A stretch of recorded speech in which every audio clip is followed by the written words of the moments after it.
video kali ini gue akan buka dengan menu favorit rakyat Indonesia, yaitu nasi goreng. Lo pasti udah pernah makan nasi goreng kan? Nasi goreng itu boleh dibilang menu makanan semua lapisan masyarakat. Kenapa? Karena mulai dari nasi goreng pinggir jalan atau nasi goreng tek-tek, nasi goreng restoran, sampai nasi goreng yang ada di hotel, semua masyarakat Indonesia suka. Tapi sebenarnya apa sih perbedaan paling dasar dari semua nasi goreng di semua tempat itu? Kalau menurut gua sebenarnya perbedaan paling ketaranya itu cuma satu, yaitu harga. Nasi goreng tek-tek rata-rata sekitar 15 ribuan. Kalau nasi goreng restoran kira-kira 40 ribuan. Nasi goreng hotel biasanya sekitar 120 ribuan. Padahal kalau boleh dibilang rasanya mah mirip-mirip. Tapi itu menurut gue loh ya. Ya kita asumsi aja deh kalau rasanya mirip. Jadi kalau rasanya mirip kita bisa bilang kalau nasi goreng tek-tek itu harganya termasuk murah, restoran biasa aja, sementara yang hotel itu termasuk harganya mahal. Begitu juga di dunia saham. Ada saham perusahaan yang kemahalan dan ada saham perusahaan yang kemurahan. Bahkan Lo Keng Hong yang dijulukin Warren Buffett-nya Indonesia bilang bahwa di pasar saham lah kita bisa beli Mercy seharga Avanza. Loh, kok bisa gitu? Nah, ini lo harus paham bahwa tempat yang selama ini dilakukannya transaksi jual beli saham dengan harga dan jumlah stok yang naik turun itu disebut dengan pasar sekunder. Sementara sebelum saham suatu perusahaan diperdagangkan di pasar sekunder, biasanya mereka terlebih dahulu melewati pasar primer. Pasar primer adalah tempat suatu perusahaan melakukan initial public offering atau IPO atau go public atau yang sekarang sering disebut eIPO. Baru setelah mereka dapat sahamnya, mereka jual beli lagi tuh di pasar sekunder yang selama ini kita tahu di BEI. Penjualan yang di pasar sekunder didasarkan oleh hukum ekonomi, yaitu permintaan dan penawaran. Untuk lebih jelasnya, coba lihat contoh ini. Anggap ada satu PT namanya PT Mantap Tbk. Dia masuk ke pasar primer untuk jual sahamnya ke publik lewat skema IPO atau eIPO. Dari skema tersebut terjuallah ke sekelompok orang dengan harga dan pembagian jumlah saham yang sudah disepakati. Setelah itu, orang-orang yang sudah punya saham si PT Mantap ini akan memperdagangkan kembali saham si PT Mantap ini di pasar sekunder. Kenapa? Karena masih banyak masyarakat lain yang mau juga punya saham si PT Mantap. Sampai sini jelas ya? Sekarang kita masuk ke contohnya tukang bakso lagi. Namanya Pak Anto. Anggap aja nih si Pak Anto, total harta di perusahaan baksonya ini 10 juta rupiah. Dia bagi ke 10 lembar saham. Berarti masing-masing lembar saham bernilai 1 juta rupiah.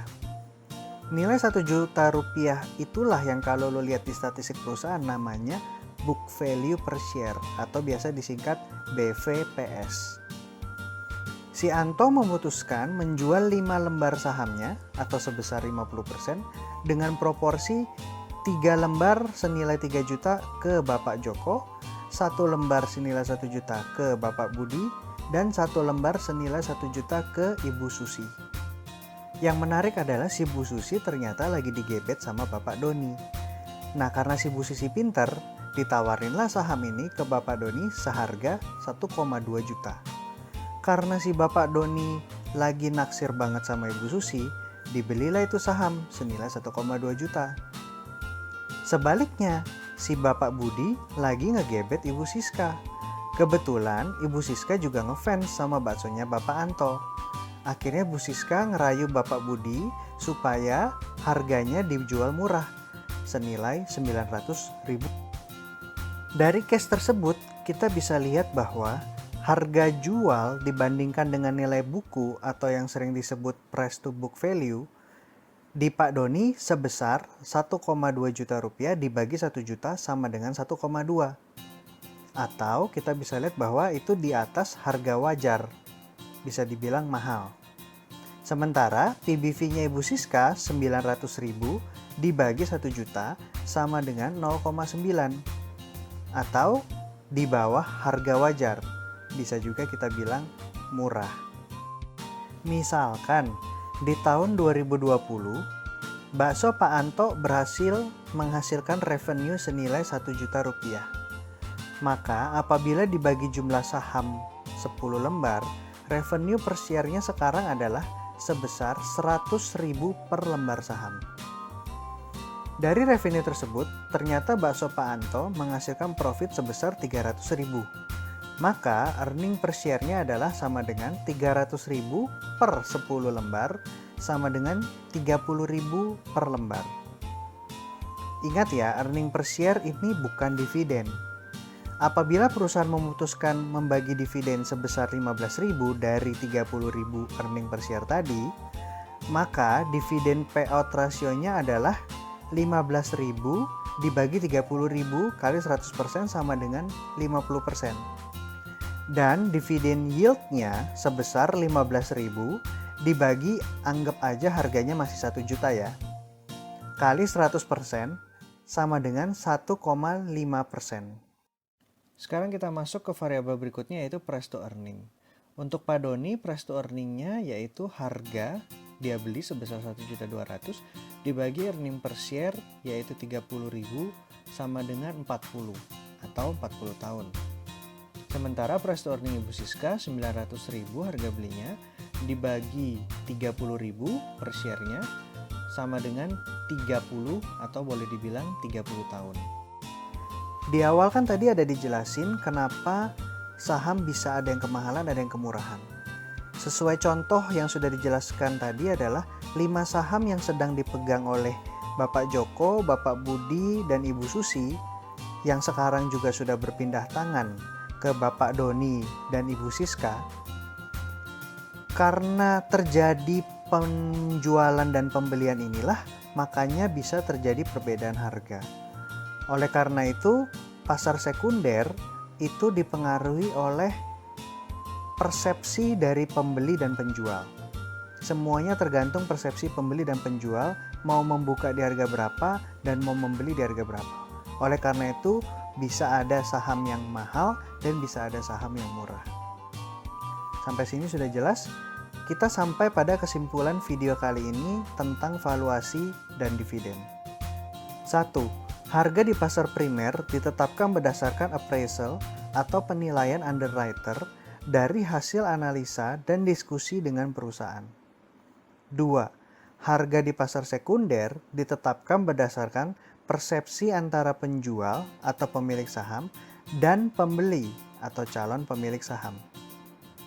3. Kalau bisa, carilah perusahaan yang fundamentalnya bagus dan dapat memberikan capital gain di masa yang akan datang, serta dividen atau passive income setiap tahun. 4. Fundamental analisis yang penting di bagian valuasi adalah price to book value atau PBV dan price to earning atau PE.